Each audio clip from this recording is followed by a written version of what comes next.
Welcome to Whip Count. On today's episode, we are joined by Chair of the House Natural Resources and Energy Committee, Representative Debra Heffernan, and newly elected official, Representative Frank Burns, who's taken a big bite on the energy issues. So we are very happy to have both of them here with us today.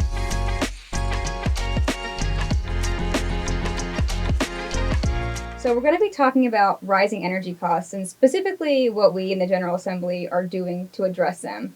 But I thought we could start off this conversation talking about the way that this was brought to our attention. So whoever wants to go first, can you talk about your constituent outreach about this issue and how it first came on your radar? Well, I have heard from a lot of constituents that their energy bills have really skyrocketed because of these extremely cold days that we had this winter, and they're concerned. I know that most of my constituents, in fact, all of them have Delmarva Power, and I know Delmarva has done some things to help without late fees and having people have long payment plans, but it's really crunching their budget to have to pay these high energy bills. And just a quick follow-up to that, when we're talking about high energy bills, it's not just like $20. How much were people saying that it was in comparison to last year? Some people have had a double bill, $100 extra, double, triple. It's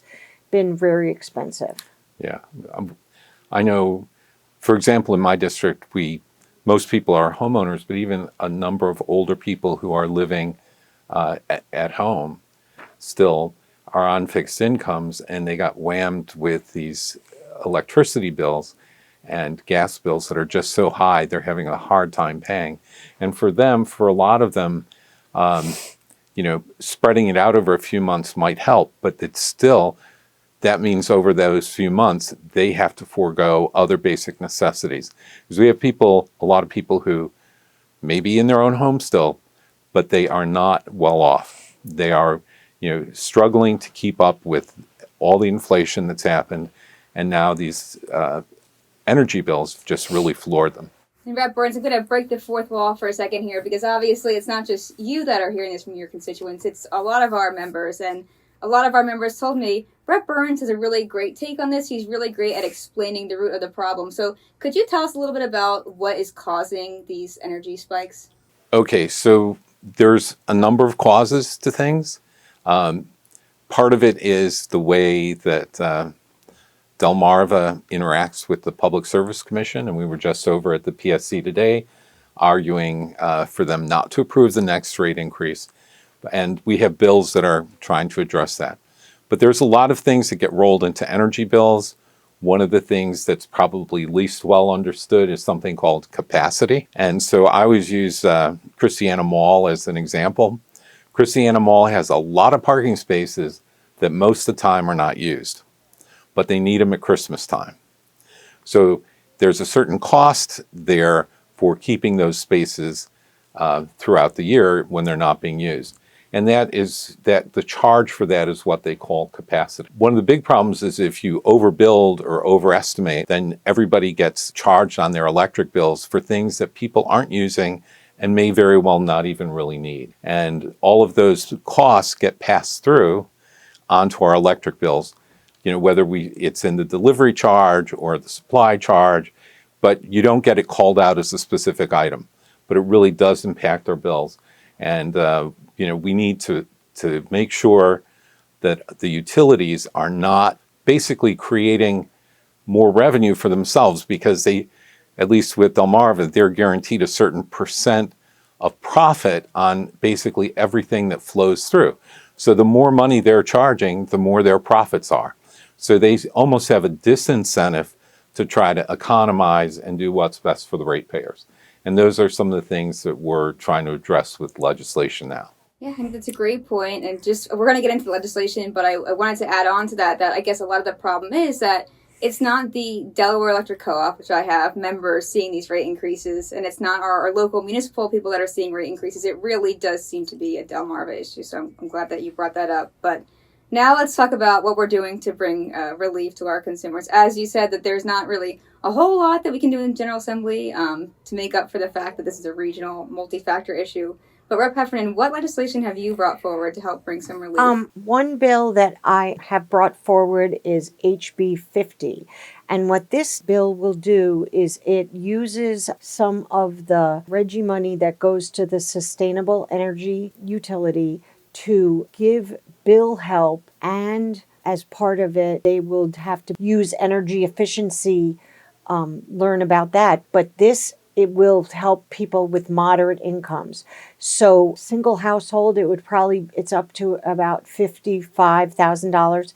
A family for up to $112,000. They will not only be able to get help with their energy bills, and this will hopefully be in place by the summer when it's going to be really hot and people are going to need to use their air conditioners, but it will also increase energy efficiency for these users of the plan. It also adds money to the LIHEAP, which is the Low Income Heating Assistance Program, and that's another program where people will need help. And can you talk just quickly about, federal funding for LIHEAP and why we might have to reinforce that? LIHEAP is a primarily federally funded program, and we are concerned about the situation where their federal funding will continue. So this adds some money from what's called the Alternative Compliance Program funds to the LIHEAP program. The LIHEAP is for individuals making up to 200% over federal poverty limit. My bill HB 50 is for the people that are making up to 350%. So they're making too much to be eligible for LIHEAP, but they're not making enough to afford to pay their utility bills. And there's a few more pieces of legislation from the Senate. You don't have to get into the details because they're very technical, but what do those bills aim to do in just a few sentences? I think what they aim to do is increase transparency for all utilities in Delaware, increase transparency, increase, figuring out what utilities are paying for things other than resilience and reliability. Yeah, I think if you want to break them down a little bit individually, the SB 59 changes the standard that the PSC is supposed to use when evaluating requests for rate increase from what's sort of a business case that they need to make now to what's prudent. And I guess you could call it the prudence bill, but it's really about saying that the PSC has to use a higher standard in terms of approving rate increases going into the future. For example, there's a rate increase that Delmarva has just asked for. It's before the PSC now, which will increase the average gas user's bill by 23% on top of everything else that's been hitting everybody. And the prudence standard is actually used in 48 states. So the only two states that do not use that standard are Delaware and Tennessee. So we would, that to me, that's a pretty good bill, a no-brainer to get us into this program. Another bill, SB 60, basically says that the utilities can't pass on to ratepayers costs for things that are not regulated activities. For example, if advertising or if they make donations to, even the Little League, which might be a great thing, but it's not really a great thing if the company's making the donation, but they're basically charging it off to the ratepayers. And I don't believe Delmarva does that right now, so I'm not trying to say they do. Don't get me wrong. But there's a number of activities that are really not appropriate to have ratepayers covering the cost of. And that SB 60 really says that utilities cannot pass the cost for those type of activities onto ratepayers. And then SB 61 is also more technical, but this is that we are at the mercy of this big regional grid called PJM, and that's the regional power grid. PJM started for Pennsylvania, Jersey, and Maryland back in the 50s. It now covers 13 states. And things that happen there, Delmarva just gets to pass through. So PJM gives the charge to Delmarva. Delmarva automatically gets to pass that through to the ratepayers. PJM has very little pressure on it to do what's right for the ratepayers. at least from my estimation. And this, we can't control that. It's a 13-state entity.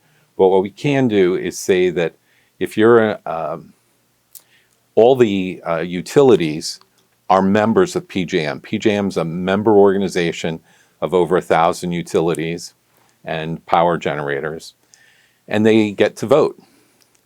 And what we're saying is, if you're a utility in Delaware, you need to tell us how you voted for things at PJM. Okay, you just have to report. It's a reporting requirement. We need to know what you're doing and what you're standing up for when you're dealing with this regional transmission organization. I'm glad you brought up PJM because that's going to segue me into our next topic. When all this first started happening, we saw a lot of Republicans saying it's renewable energy policies within Delaware that are driving up these prices.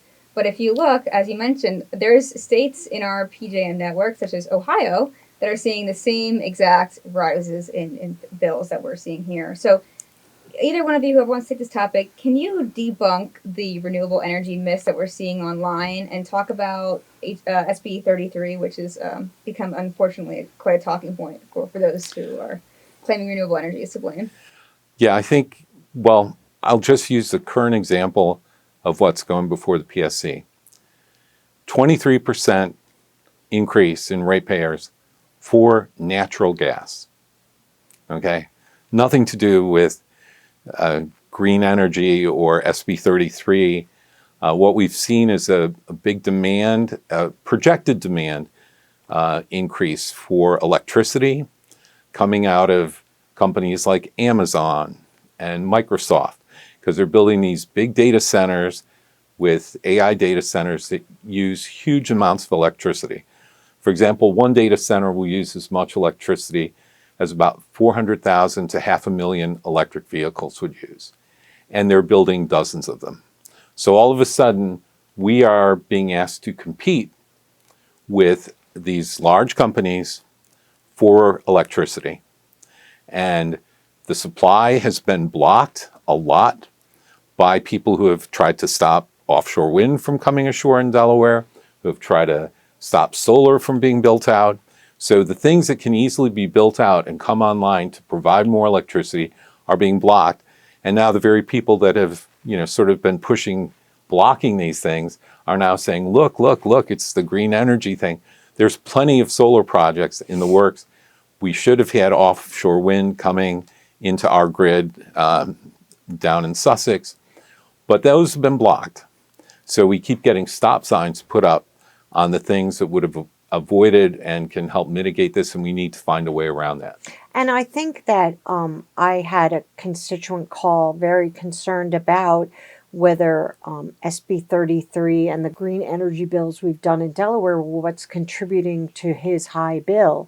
And when you look on a Delmarva bill, there's a entry on your bill for like solar and wind, green energy, and that, is about $6. So that is not what's causing the increase. I did tell him, that if you take that off, it's still a very high bill. That's very well said. Well, I'm sure we have not seen the last of energy-related legislation, so perhaps I'll have you guys back on soon to talk about what else we're working on. But in the meantime, is there anything else you wanted to share about the topic of renewable energy or the rising energy bills in general?